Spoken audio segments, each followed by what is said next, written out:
Hi, everyone, and I want to welcome Naushad back. Naushad is a brave soul who has done a video blog with me before on the disease to please, so people pleasing, and how it can really undermine our relationships. And he wanted to give an example of his brother and see what we can come up with. So thanks for being a brave soul and coming back and sharing a specific example. Welcome. Thanks, Neha. Yeah, I'm glad I can be here. Absolutely. So tell me what's on your mind. So I have two younger siblings. I have a younger brother who's 9 years younger than me. And, we, over the years, have grown a lot closer in our relationship.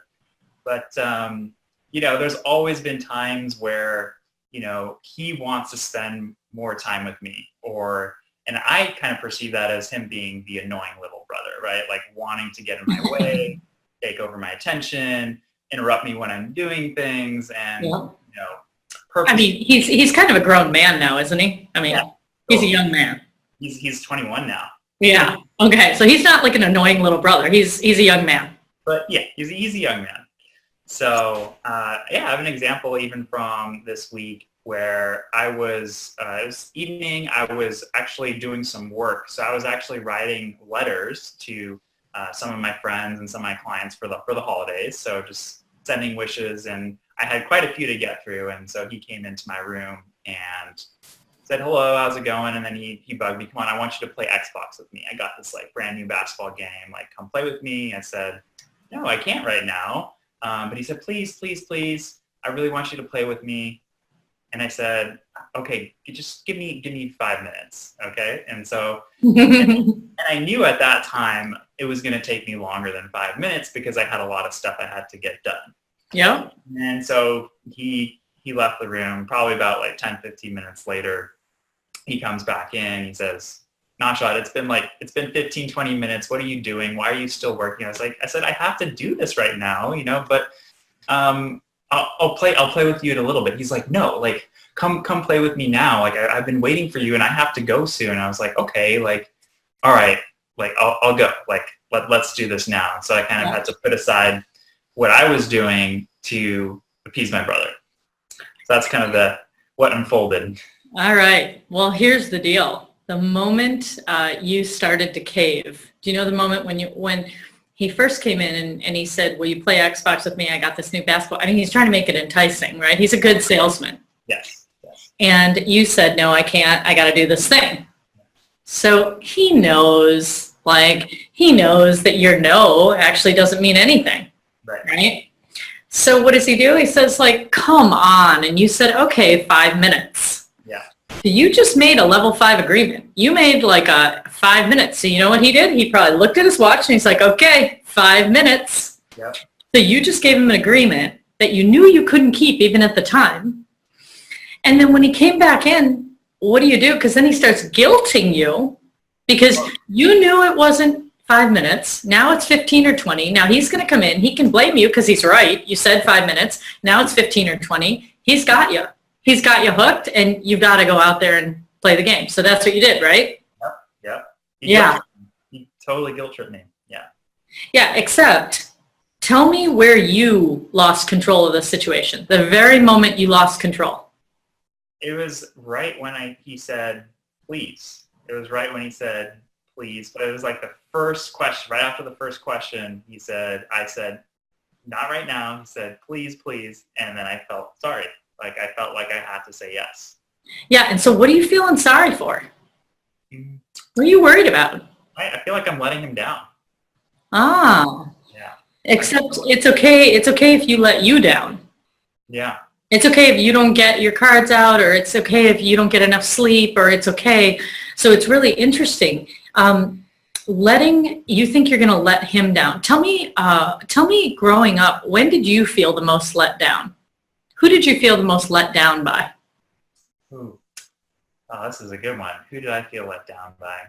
Mm-hmm. Well, I think it would be, I kind of think of a few examples, but certain times where I think even with my own siblings where like I wanted to maybe play something with them or play a game with them, almost like a very similar situation.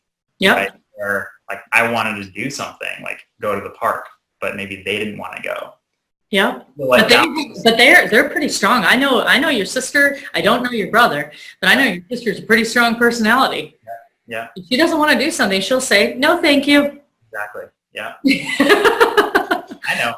And so it's the pain that you feel or felt when somebody did that to you that you're trying to help them avoid. Is that what's happening? Yeah, I think so.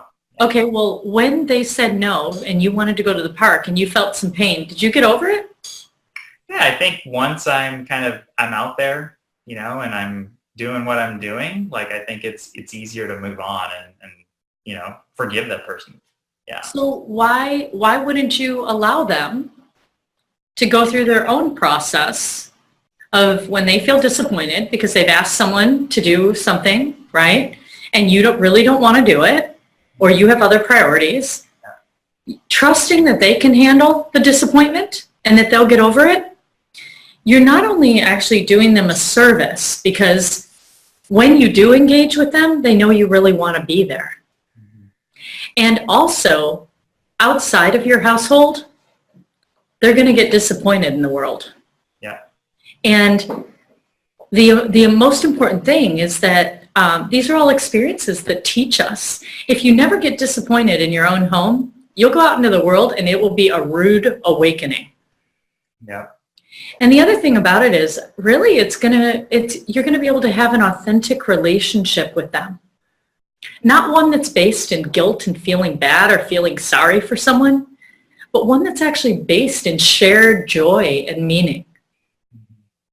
So the question is, how do you now reframe? Your brother and your family has got your digits. They know how to please, like they know exactly the tone to use, what to say to like, got Nashad, awesome. Yeah. So this is the deal. Writing a list down of how someone, and paying attention over the next like week or month, right?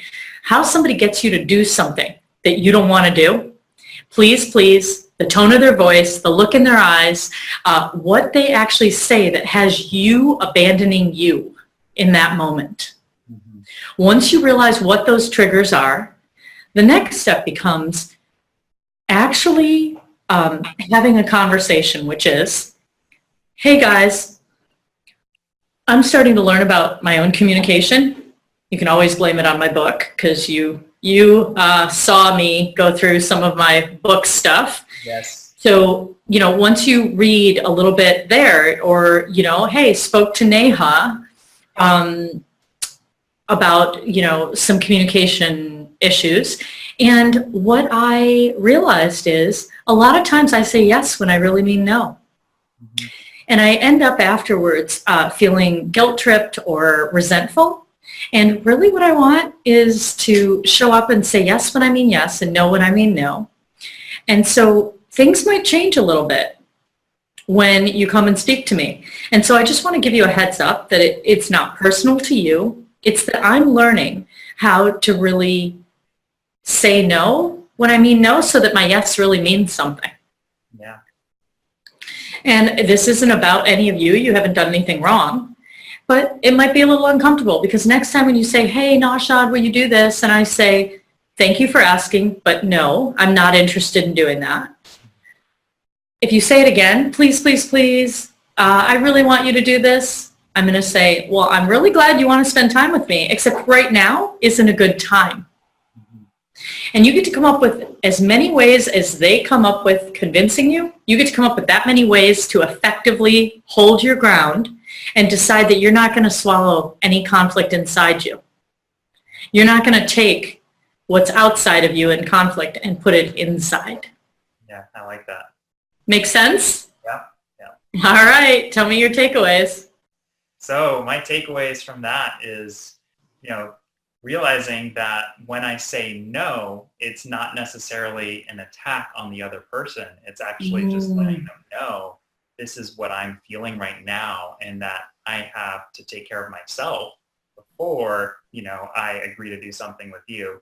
And what that can do is in the end make our experiences together even more valuable, because I can be more fully present and, not maybe have that that second guessing or that guilt inside me if I'm saying yes to something that's not necessarily a hell yes right now.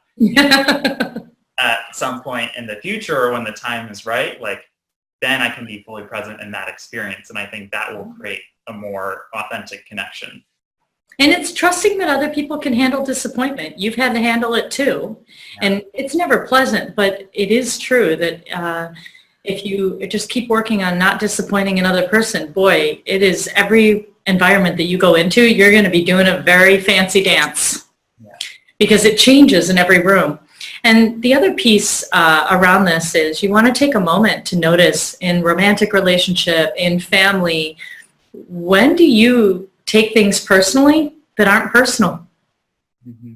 It's not about you not being enough, or you not being, at the very core, right? In romantic relationship, it's about being lovable, right? But maybe none of those things are true. And maybe, in fact, if we ever feel that it's really a reflection of taking something personally that might not actually be about us, might actually be about somebody else's experience. Now, I don't want to take away the responsibility of sometimes it actually is about us, right? But it sounds to me like you would be someone who errs more on the side of taking things personally than not. Yeah. So the question you would ask yourself is, if this wasn't about me, what other things could it be about? That's like a good question to ask yourself when you notice in your body that you're taking it personally. And how do you know in your body that something's being taken personal? Do you feel like I feel sucker punched, or sometimes I feel throat constriction? Yeah, how do you know? Like a sensation deep down in my chest, or down in my stomach, like breathing changes a little bit.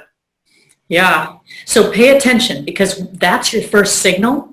And when you notice that, you got to ask yourself, what is it that I'm taking personally here that might not be personal? And if it wasn't about me, what are 3 other explanations that I could come up with that it might be about? Right. Make sense? Makes a lot of sense. Yeah. All right. Well, I think you're well on your way. Thank you so much for joining us. Thank you, Neha. I'm glad I joined. Yes, and for all of you out there that know that you take things a little too personally, a great question to ask yourself when you notice it in your body is to say, if this wasn't about me, what are 3 other stories that I could make up that might equally well be true, so that you don't hold on to that inside you. All right, Naushad, until I see you again, thank you so much. All right, have a good one. Thanks. Bye-bye.